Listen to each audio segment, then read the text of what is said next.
Hello again, welcome back to We Are Crafted in His Image. We are on the last project in our Coco and Crafts class for October. This is actually the first time that I have ever managed to pre-record all 4 projects on the same day, well in advance, so that if I made a mistake in your kits, I would know ahead of time. So yeah, I am getting this all done well in advance. I'm so happy, yay! But this is our last project. It is a card, and it obviously is a Christmas card, kind of a simple one to do. There's actually a very little stamping in this card, but I love the elegance of it, and I love this embossing folder for the back with the pine needles and the pine branches in the back there. I just love it. So let's get started on this. Oh, I still have my envelope in here for this card. Let's go ahead and pull out, everything is the same color just about here. It's all white, white, white. We will need that. And we have 2 of those. We won't need those just yet. Let's see, we need to stamp on these. And we're going to stamp on the inside of our card. So, and our envelope too, as well. So let's go ahead and take out our bits and pieces. Okay, in here there are the teeny tiny little berries, and there's a lot of them. So beware when you, actually I still have my sequins in here from last week. Oh, I'll just leave them there for now. We have, there's like 24 of these little berries in here. Ooh, ooh, ooh, there goes 2. 2 escaping berries. Yep, got them all. Yay! Alright, move that out of the way. And let's get started. We just need the Merry Christmas and the pine branches. So we'll pull out the pine branch, get that on the block. Merry Christmas. No, that says Happy Halloween. That's not the one I want. There it is. Alright, move this out of the way. Let me get a larger block. And of course for this one we need the Evening Evergreen ink pad. So let me grab that. Get it opened up, go ahead and stamp, and I'm going to stamp in the middle of these. Actually, first let me see if I need to cut them down. Yeah, they're okay. Yes. Alright, go ahead and stamp right in the middle.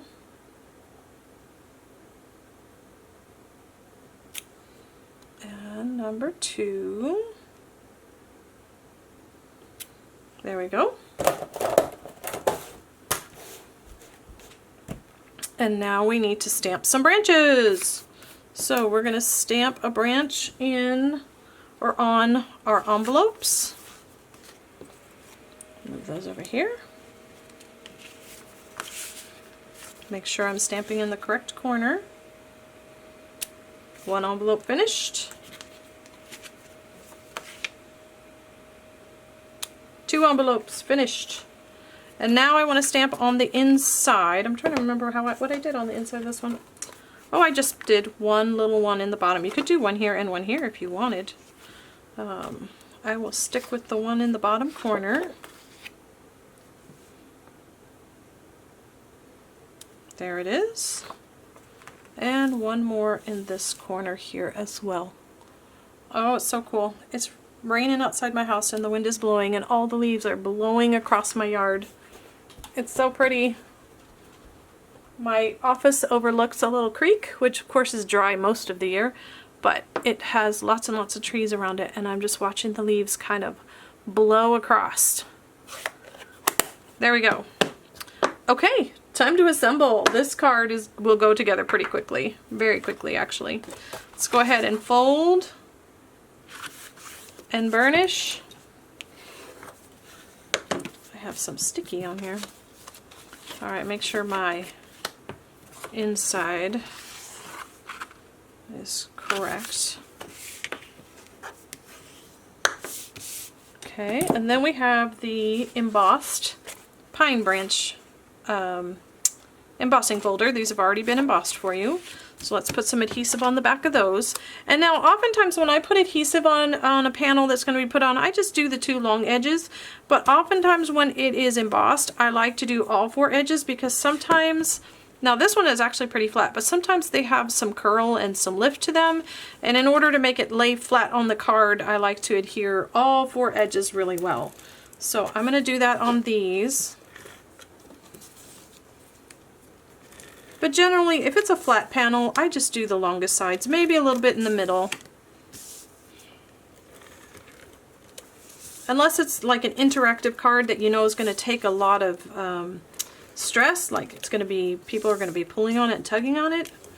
But if it's just your standard everyday card, it really doesn't need adhesive all the way around all the edges.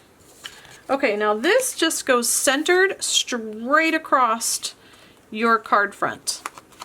So try to get it in the middle, and it doesn't have to be perfect. And then rub that across so it's nice and flat. There you go, same thing on this one.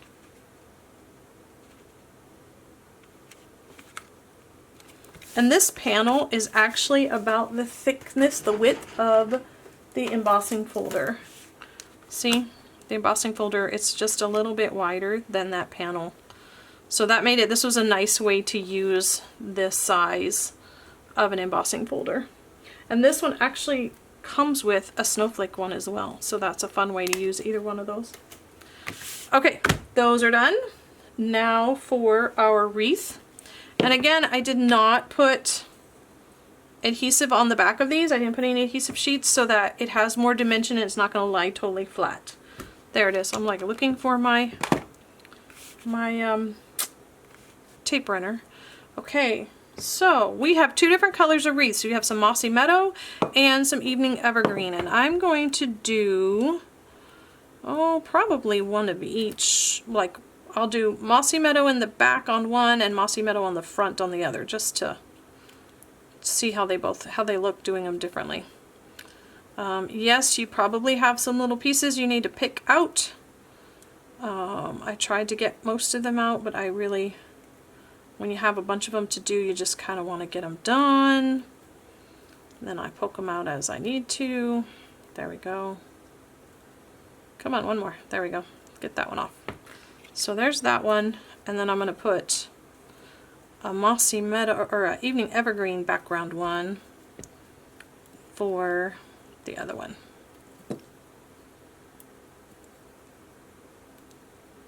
Ooh, this takes a little bit.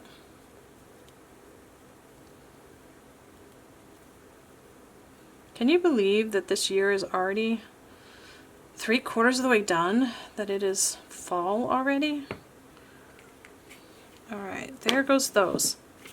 Alright, so we're going to adhere this the same way we adhered one of the other wreaths. We're just going to flip it over and then add some dots of glue in the thicker areas of the wreath.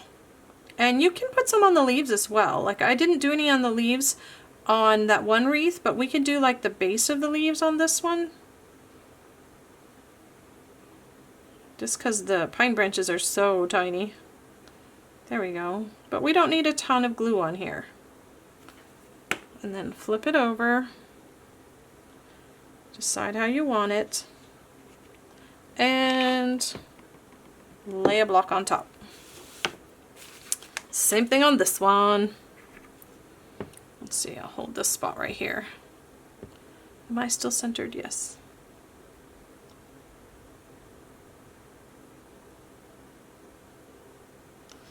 The way my camera is angled, my little mat here has to be very crooked on my desk in order to look straight to the camera.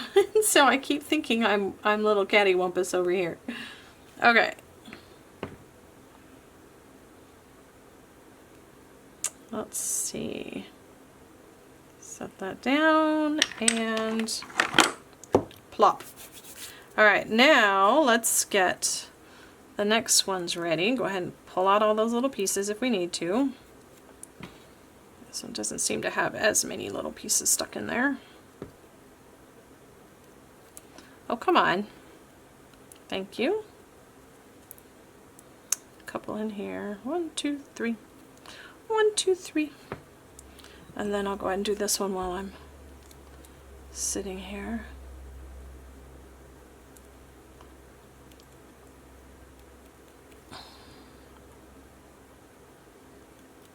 My phone is, I'm trying to watch what I'm doing on my phone and it shuts off after a few minutes.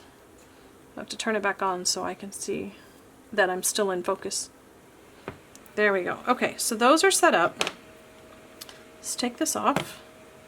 Now this one I don't want it to line up in the same spot. I want to rotate it around. So I'm going to go ahead and hold it here just so that I'm kind of in a better spot. I should have left my glue on its side.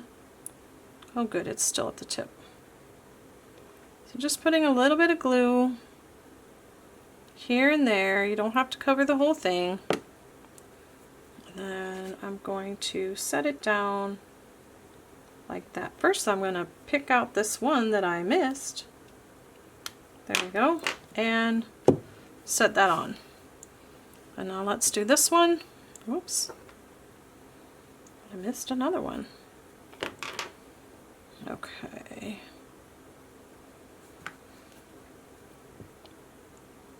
Get some glue here and there.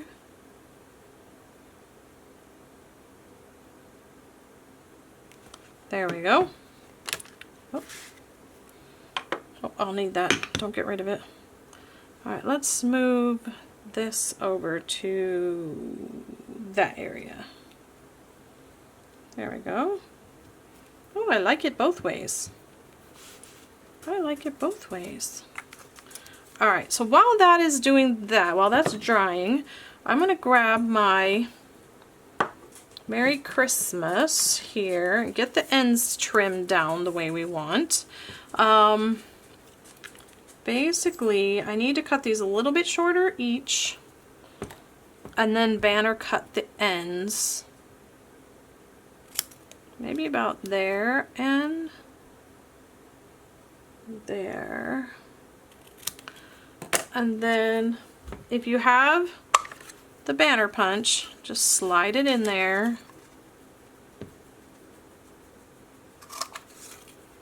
I like to do it upside down. That way I don't have to, I don't know if you can see my paper. If you go all the way to here, that wastes a little bit more paper. So if I just go to here, I can eyeball it and cut off what I want. This one I will cut one of them, well actually I'll cut them both with the scissors just to show how to do that. So cut in, I'm going to cut this in a little bit further on this one just for fun, something different. Let's move this out of the way. Go in about the same distance as the end and there. Ta-da! Okay. These are almost ready. I want to do one more thing. I'm going to take my bone folder and I'm going to give this a little bit of a curl to it. I'm going to curl the middle of it back and then the ends I'm going to curl forward again like that. Okay, and I'm going to do the same thing on this one, so I'm just going to curl the middle, then curl the ends, and then I'm going to grab some dimensionals. Now if you don't have any dimensionals, you could just glue this straight down flat, but I would not do this curl part. I would glue it straight down just like that rather than doing the curl.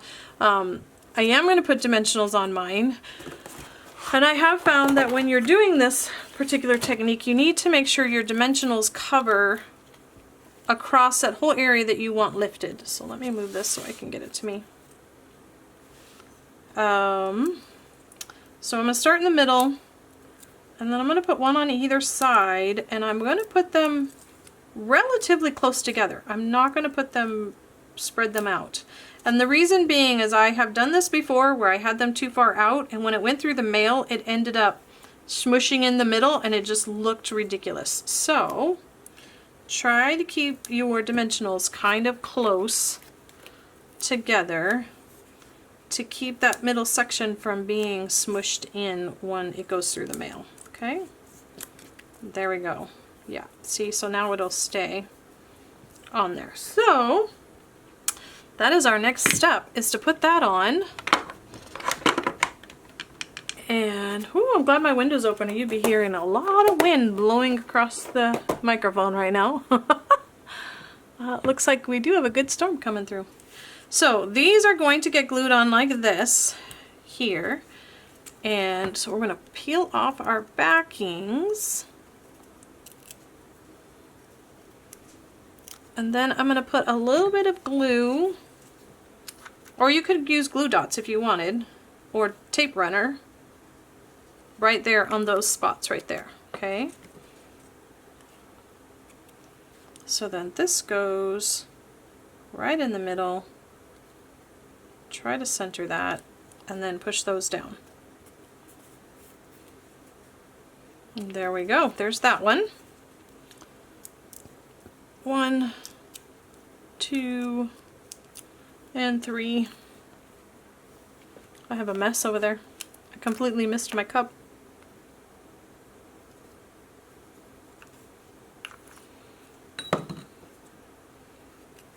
And it's a good idea to make sure you're gluing it right side up and not upside down.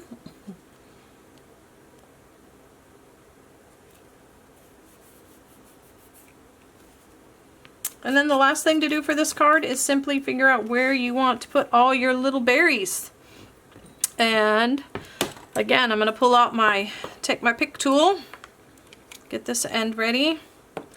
And I'm simply going to go, you should have about 24 of those berries. So you could do 6 on each side of your banners. I'm probably going to do like 5, maybe 6, I don't know. I'm just going to dot a little bit of glue. I'll put a couple of them close together, some of them further apart. 2, 3, let's see, 4, 5. Let's start with that and let's see how it looks.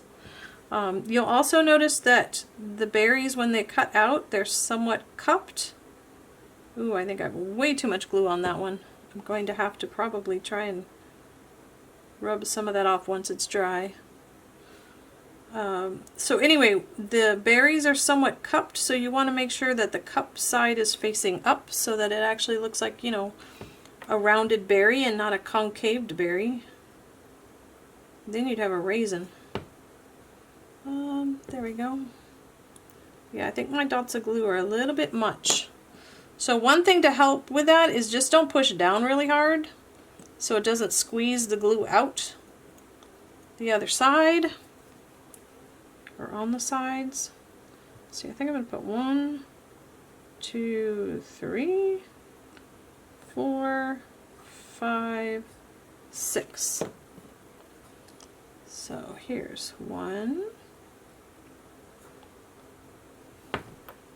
2, that's better size glue dots. They're not oozing out. 3, 4, 5, and 6. There we go. That one.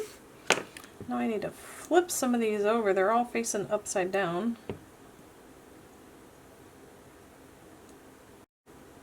Sometimes I just pick them up and re-drop them and see if they drop the right way. Okay, there's a few. So I think I like that. We'll just do 1, 2, 3, 4, 5.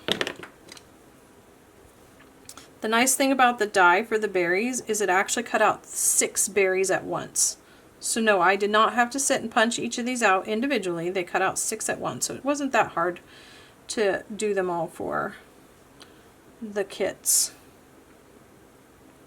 It wouldn't take too long even if you wanted to do a whole bunch of these.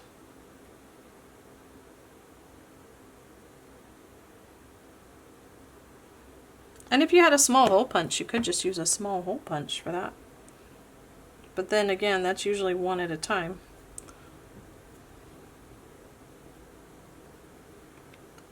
Come on.